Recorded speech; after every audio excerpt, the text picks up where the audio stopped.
नमस्कार, स्वागत है आपका ब्लैक एंड व्हाइट में। मैं हूं आपके साथ वक्ता। पीएम मोदी ने यूपी चुनाव 2022 में दमदार हुंकार भरते हुए आज पहली वर्चुअल रैली को संबोधित किया, जिसमें पीएम मोदी ने इस रैली के जरिए उत्तर प्रदेश के 5 जिलों को कवर किया है। ये जिले हैं शामली, मुजफ्फरनगर, बागपत, सहारनपुर, गौतम बुद्ध नगर में दादरी, जेवर शामिल है। पीएम ने कई मुद्दों पर बातचीत की और एकजुट रहने की अपील भी की। तो वहीं इशारों में पीएम मोदी ने सपा पर निशाना साधते हुए तंज कस डाले और कहा कि जब ये क्षेत्र दंगे की आग में जल रहा था तो पहले वाली सरकार उत्सव मना रही थी। यूपी की जनता काफी समझदार और सतर्क है। यूपी की जनता वो पुराने दिन वापस नहीं चाहती जब प्रदेश में माफियाओं को खुला संरक्षण दिया जाता था। पीएम मोदी ने किन किन मुद्दों पर बात की, इस वर्चुअल रैली से बीजेपी को कितना फायदा पहुंचेगा, विपक्षी पार्टियों की आगे की चुनावी स्ट्रैटेजी क्या हो सकती है, इसी पर बातचीत के लिए हमारे साथ मौजूद हैं कैपिटल टीवी के editor in chief doctor Manish Kumar ji. Doctor साहब, आपका बहुत बहुत स्वागत है। धन्यवाद। डॉक्टर साहब, आज पीएम मोदी ने अपनी वर्चुअल रैली को संबोधित किया है, जो कि उनकी पहली रैली थी। इससे बीजेपी को कितना फायदा पहुंचेगा?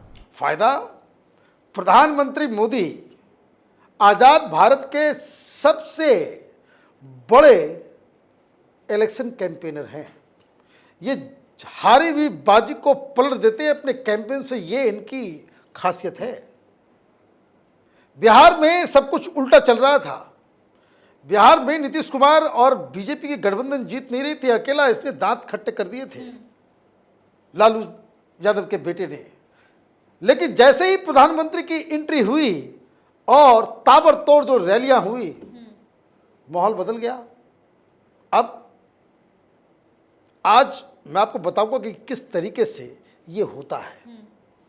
प्रधानमंत्री की रैली ये किसी आम नेता की रैली नहीं होती कि आप किस इलाके में चले गए, टेंट वेंट लगा दिया, बता दिया, बसेस वगैरह कर दिए, कुछ पैसे भी दे दिए, लोगों को इकट्ठा कर लिया, वो आए, भाषण दिए, चले गए। ऐसा नहीं होता है। अब आपने पूछा कि भाई कुछ फायदा होगा, फायदा तो होता ही होता है और फायदा होना ही है। क्या स्ट्रेटजी थी प्रधानमंत्री, क्यों आज इस तरीके से जो उन्होंने जो बातें की वो गौर करने लायक है। ये वेस्टर्न यूपी का जो इलाका है, जो फर्स्ट और सेकंड फेज का जो वो बीजेपी के लिए सबसे टफ है। यहीं पे लिटमस टेस्ट होना है जी। अगर यहां पे भारतीय जनता पार्टी पिछले बार की तरह परफॉर्म नहीं कर पाएगी, सरकार बदल जाएगी। यहां पे समाजवादी पार्टी की सरकार आ जाएगी। यही सबसे बड़ा यक्ष प्रश्न है कि भाई पहले और दूसरे फेज में क्या होगा जी। जो गठबंधन का जो प्लान अखिलेश यादव ने बनाया है वो बहुत ही सिंपल है, जिसको समझना जी। मुस्लिम वोटर्स, यादव वोटर्स और जाट, इसलिए आरएलडी के साथ इन्होंने हाथ मिलाया है। और अगर ये एक मुश्त एक जगह ये वोटिंग हो जाती है, भारतीय जनता पार्टी यहां पे उसका परफॉर्मेंस बहुत ही खराब हो जाएगा जी। हालांकि इसके अलावा कि जितनी पार्टियां ऑलरेडी भारतीय जनता पार्टी के साथ हैं, बहुत सारा जो दलित वोटर्स भी है वो भी बीजेपी के साथ है। लेकिन ये एक ऐसा कुछ तो इलाके ऐसे हैं वेस्टर्न यूपी में, जो पहले और दूसरे फेजेस में, जहां 40%, 35%, 50% के आसपास एक कंस्टिट्यूंसी में मुस्लिम वोटर्स हैं। वहां तो जीतना इम्पॉसिबल है जी। तो इम्पॉसिबल को पॉसिबल कैसे किया जाता है उसकी कहानी मैं आपको बताता हूं। तो जाट नाराज चल रहे थे। जाट अगर उससे चले आए बाहर, जाट अगर भारतीय जनता पार्टी को वोट दे दे तो ये गठबंधन खत्म। 2014 में यही हुआ, 2019 में भी यही हुआ, 2017 के पिछले चुनाव में भी यही हुआ जी। सारे लोग एक साथ थे, RLD, BJP, Congress, BSP, Samajwadi Party, Mahagathbandhan था। फिर भी सीट नहीं आई। जयंत चौधरी, ये जो अभी जाटों के सबसे बड़े लीडर खुद को बता रहे हैं, वो भी नहीं जीत पाए। ये राकेश टिकैत, बड़ा आजकल जो है टेलीविजन और पता नहीं क्या क्या, इस पूरे आंदोलन के बाद से राजनीति में न इनकी दाल गली, न ये अपनी राजनीतिक रोटियां सेक पाए, तो आजकल टेलीविजन चैनल के अंदर जाकर के वो गुस्सा में नजर आ रहे हैं, है ना, भड़के नजर आ रहे हैं। तो जाटों को मनाना जरूरी था जी। तो ग्राउंड में काम, ऐसा नहीं कि भारतीय जनता पार्टी के साथ जाट्स नहीं है, मसला खराब भी होता तो फिर भी 50-50 का केस हो जाता। जी। तो बालियान साहब को लगाया गया और अमित शाह 250 जाट लीडर्स से मिलते हैं। बीजेपी के ग्राउंड वर्कर्स अपना काम भी करते हैं और योगी जी भी आते हैं। 2-3 रैलियां हो चुकी उनकी, डोर टू डोर कैंपेन। जी। अमित शाह भी कैराना में जाकर के मुद्दे को रेज कर देते हैं। क्या क्या मुद्दे रेज हुए? तो मुद्दा रेज हुआ मुजफ्फरनगर दंगे का। जी। किस तरह से कबाल में वहां पे 13 जाट युवकों को काट दिया गया था, किस तरह से पलायन हो रहा था, किस तरह से लड़कियां महिलाओं के साथ हर दिन छेड़खानी और पता नहीं क्या क्या होता था। ये सारे मुद्दे उठाए गए और जब प्रधानमंत्री कहीं किसी रैली में जाते हैं उसके पीछे पूरा रिसर्च होता है। जी। पूरी उनकी एक टीम है जो वहां के ग्राउंड रियलिटी के ऊपर बातचीत करती है कि भाई क्या इस इलाके में चल रहा है। और आज जो प्रधानमंत्री ने जो भाषण दिया वही इस चुनाव का मेन मुद्दा बन गया है। प्रधानमंत्री ने क्या कहा? इन्होंने कहा कि जब दंगे हो रहे थे तो अखिलेश यादव सफाई में उत्सव मना रहे थे। और सफाई में उत्सव कैसा मनाया जाता है ये प्रधानमंत्री तो नहीं बोलेंगे, लेकिन आम जनता तो बोलती है। जी।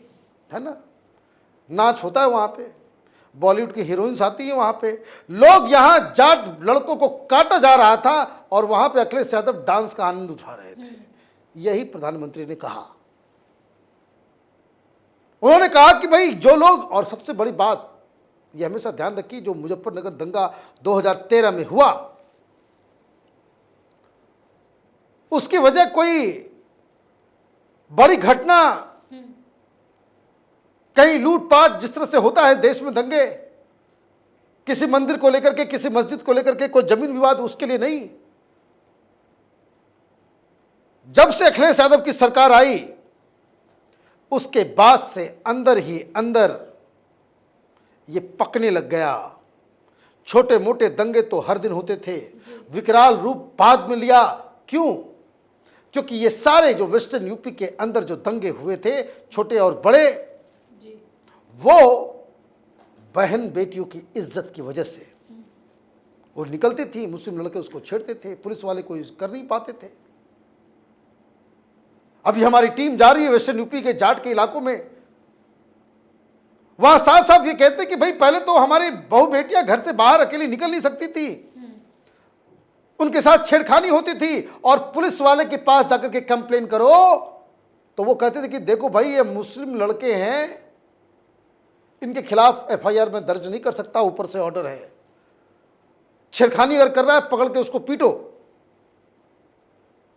लेकिन एफआईआर दर्ज नहीं कर सकते, हमारी नौकरी चली जाएगी, ये व्यवस्था थी। और कोई पीटता था तो उल्टा मारपीट का केस उसके ऊपर। तो ये इस तरह का माहौल बनते बनते बनते बनते बनते ऐसा उग्र माहौल बना कि मुजफ्फरनगर में दंगे हो गए। तो वही प्रधानमंत्री ने आज ध्यान दिलाया। जी। अब इसका मतलब क्या हुआ? इसका मतलब बिल्कुल साफ है कि वेस्टर्न यूपी में टोटल पोलराइज्ड इलेक्शन होने वाला है, हिंदू वर्सेस मुसलमान, दैट्स इट। और ये मौका किसी और ने नहीं दिया, अखिलेश यादव नहीं दिया। जो लिस्ट आप देखिए 60-68 के आसपास जो है 68 मुस्लिम उम्मीदवारों को उन्होंने खड़ा कर दिया। मैं कल ही ओला से जा रहा था घर वापस, ड्राइवर वो सिकोहाबाद का था, यादव था। मैंने पूछा क्या माहौल है? बोला देखिए हम लोग तो अखिलेश यादव को ही वोट दे रहे हैं, लेकिन ये बहुत ज्यादा मुसलमानों को इन लोगों ने टिकट दे दिया। जी। ये ओला वाला कह रहा है। बोला आज तक हमारे गांव में कभी किसी ने वोट नहीं किया। सिकोहाबाद आगरा के पास है, ये इसी बेल्ट का है, वेस्टर्न यूपी में ही आता है। तो ये सेंटिमेंट्स है, और इसी सेंटिमेंट्स को लेकर के प्रधानमंत्री अगर इस चीज को आज उन्होंने लाइन खींच दी तो वही आगरा में योगी आदित्यनाथ ने उसको वहीं से पिक कर लिया। अब देखिए पिछले 2 दिन से मतलब ये एजेंडा सेट हो गया है। पिछले 2 दिन से जिस तरह से आग उगल रहे हैं योगी जी, वो देखिए क्या कह रहे हैं कि भाई 10 तारीख के बाद सारा टेम्परेचर जो है, तापमान जो है ना, सारी गर्मी जो है वो ठंडी हो जाएगी। कुछ लोग बहुत ज़्यादा धमकियां दे रहे हैं। समाजवादी पार्टी का बहुत सारे उम्मीदवार, खास करके मुस्लिम उम्मीदवार, उनके वीडियोस वायरल हो रहे हैं कि अपने अपने इलाके में जाकर के तो ये कर देंगे, वो कर देंगे, सारा कुछ कर देंगे। तो उस वीडियो के ऊपर कम आप ये देखिए, हालांकि मुख्यमंत्री को ये इस तरह की भाषा का इस्तेमाल नहीं करना चाहिए, मैं एग्री करता हूँ, लेकिन चुनाव है, अभी तो कोई मुख्यमंत्री नहीं, कोई मंत्री नहीं, कोई प्रधानमंत्री नहीं, सब कैंपेनर हैं जिनको उनको जिन मुद्दों से, जिस चीज़ से उनको वोट आएगा वो बात बोलेंगे। लेकिन जब आप एक तरफ मुख्यमंत्री को, प्रधानमंत्री को इस तरह के मुद्दे को उठाते हुए देखना चाहते हैं तो इसका मतलब साफ है कि वेस्टर्न यूपी का जो पूरा चुनाव हो रहा है वो टोटली पोलराइज्ड है, और इसमें बीजेपी बाजी मार सकती है, ऐसा ग्राउंड से पूरी तरह से संकेत आ रहा है। डॉक्टर साहब, जिस तरह से पीएम मोदी और योगी जी सपा को टारगेट कर रहे हैं, सपा पर निशाना साध रहे हैं, ऐसे में आपको क्या और जिन मुद्दों को उठा रहे हैं, ऐसे में आपको क्या लगता है जो सपा समर्थक हैं उनका समर्थन खिसक सकता है? देखिए, जो अब तक इनको मान के चल रहे थे, जो जाट समर्थन में आ गए, बहुत सारे लोग आरएलडी के समर्थक थे जो उनके साथ खड़े थे, वो 2 मिनट के लिए सोचने लग गया है। कल ही हमारा एक टीम वो मेरठ गया हुआ था। आरएलडी का लीडर कैपिटल टीवी की कैमरे के ऊपर, उस वीडियो को मैंने ट्वीट भी किया है, वो साफ साफ कह रहा है कि मैं तो आरएलडी का हूं, मैं तो आरएलडी को ही वोट करूंगा, लेकिन मेरे घर वाले नहीं मान रहे हैं। रोज झगड़ा हो रहा है, रोज झगड़ा हो रहा है। और जयंत चौधरी ने अखिलेश यादव के साथ गठबंधन करके उसने बहुत बड़ी गलती कर दी। हमारे बच्चे काटे गए थे कबाल में, और उसको हम नहीं भूल सकते।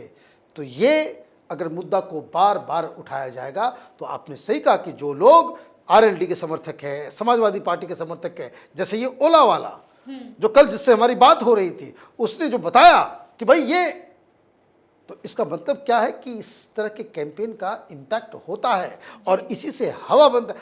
आप बहुत सारा काम हो सकता है। आप देखिए, अगर आप हार्डकोर सपोर्टर भी है जी, अगर वो आरएलडी का व्यक्ति जो कैपिटल टीवी के कैमरे पे साफ साफ बोल रहा है कि भाई सही है, योगी जी की सरकार फिर से आनी चाहिए,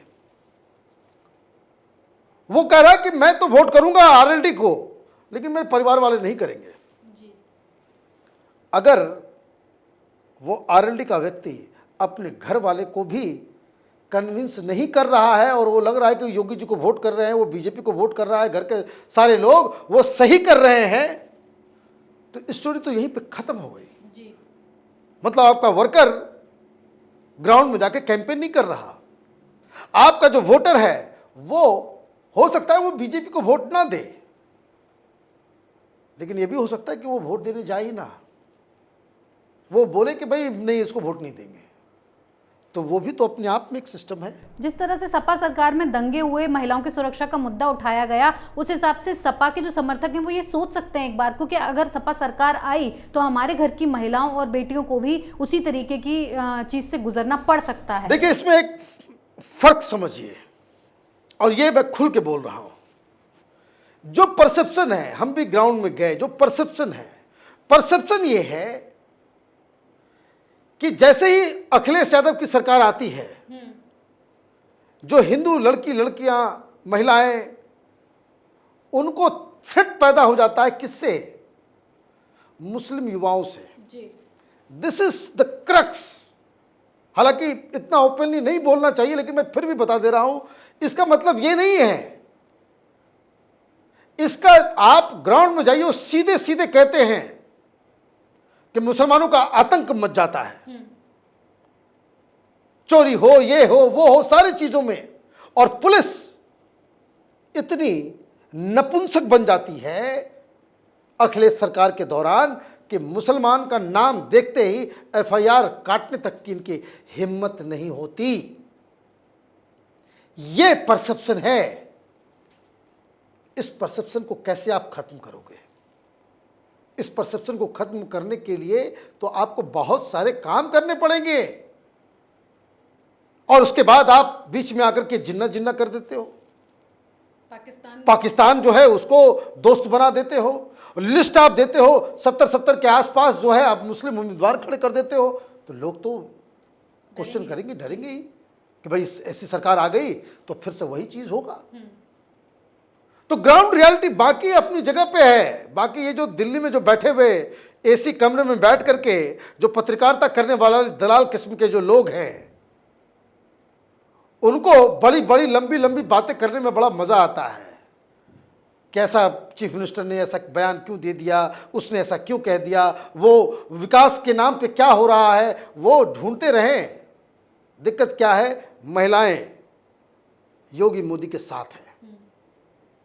महिलाएं योगी मोदी के साथ एक बहुत बड़ा, इसको कह सकते, ये हथियार वेपन बीजेपी ने तैयार कर लिया है। एक तो सुरक्षा और दूसरा राशन, गैस, टॉयलेट, घर।